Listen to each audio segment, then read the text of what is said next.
आज मैं एक बेहद महत्वपूर्ण विषय पर विशेषकर देश की माताओं, बहनों और बेटियों से बात करने के लिए आया हूं। आज भारत का हर नागरिक देख रहा है कि कैसे भारत की नारी शक्ति की उड़ान को रोक दिया गया, उनके सपनों को बेरहमी से कुचल दिया गया। हमारे भरसक प्रयास के बावजूद हम सफल नहीं हो पाए। नारी शक्ति वंदन अधिनियम में संशोधन नहीं हो पाया और मैं इसके लिए सभी माताओं, बहनों, उनसे मैं क्षमा प्रार्थी हूं। साथियों, हमारे लिए देश हित सर्वोपरि है, लेकिन जब कुछ लोगों के लिए दल हित सब कुछ हो जाता है, दल हित देश हित से बड़ा हो जाता है, तो नारी शक्ति को, देश हित को इसका खामियाजा उठाना पड़ता है। इस बार भी यही हुआ है। कांग्रेस, डीएमके, टीएमसी और समाजवादी पार्टी जैसे दलों की स्वार्थी राजनीति का नुकसान देश की नारी शक्ति को उठाना पड़ा है। साथियों, कल देश की करोड़ों महिलाओं की नजर संसद पर थी। देश की नारी शक्ति देख रही थी। मुझे भी ये देखकर बहुत दुख हुआ कि जब ये नारी हित का प्रस्ताव गिरा तो कांग्रेस, डीएमके, टीएमसी, सपा जैसी परिवारवादी पार्टियां खुशी से तालियां बजा रही थी। महिलाओं से उनके अधिकार छीनकर ये लोग मेजें थपथपा रहे थे। उन्होंने जो किया वो केवल टेबल पर थाप नहीं थी, वो नारी के स्वाभिमान पर, उसके आत्मसम्मान पर चोट थी। और नारी सब भूल जाती है, अपना अपमान कभी नहीं भूलती।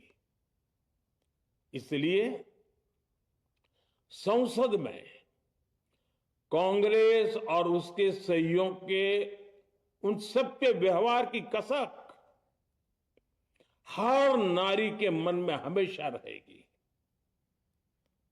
देश की नारी जब भी अपने क्षेत्र में इन नेताओं को देखेगी तो वो याद करेगी कि इन्हीं लोगों ने संसद में महिला आरक्षण को रोकने का जश्न मनाया था, खुशियां मनाई थी।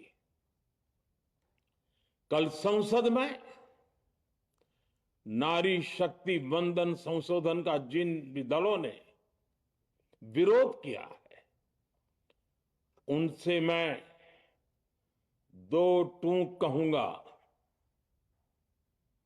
ये लोग नारी शक्ति को फॉर ग्रांटेड ले रहे हैं।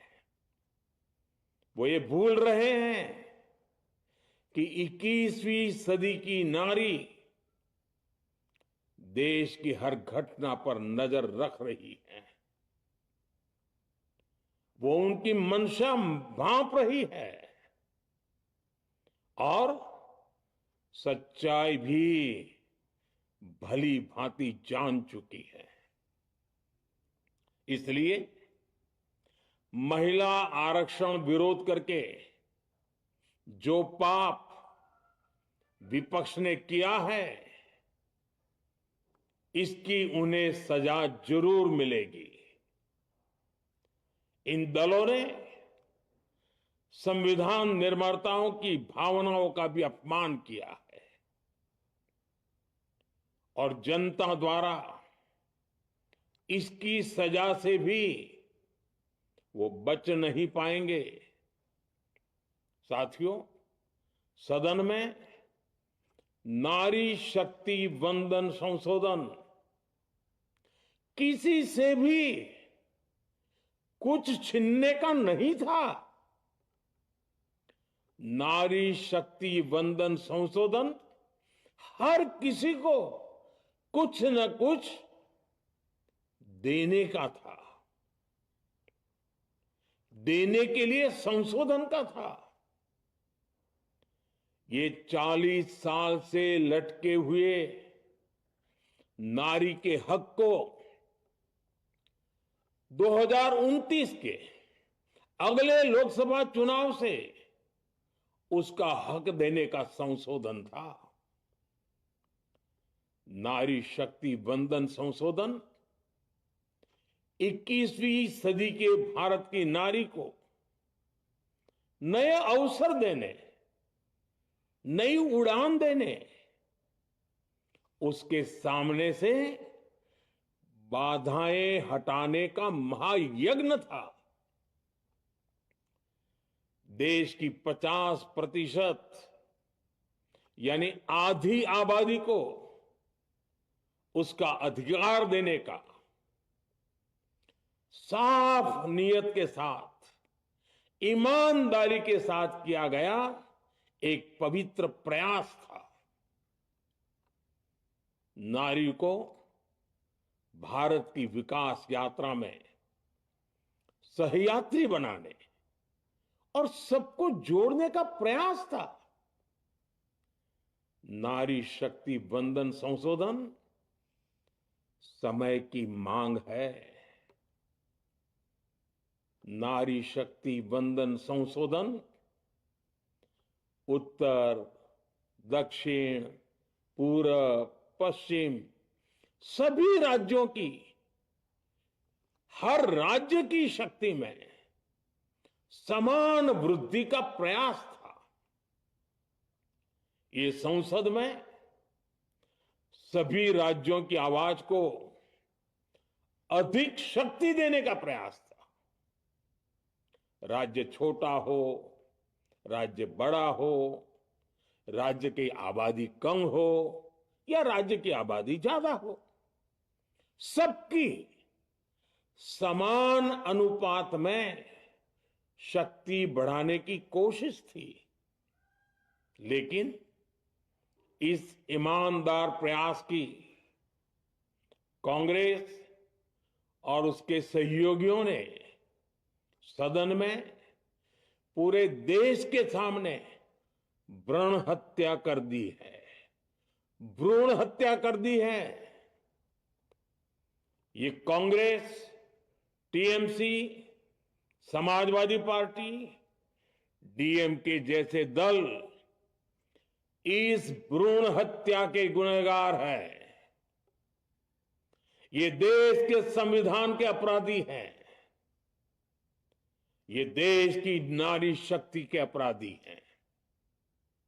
साथियों, कांग्रेस महिला आरक्षण के विषय से ही नफरत करती है। उसने हमेशा से ही महिला आरक्षण को रोकने के लिए षड्यंत्र किए हैं। इस दिशा में पहले जितनी बार भी प्रयास हुए, हर बार कांग्रेस ने इसमें रोड़े अटकाए हैं।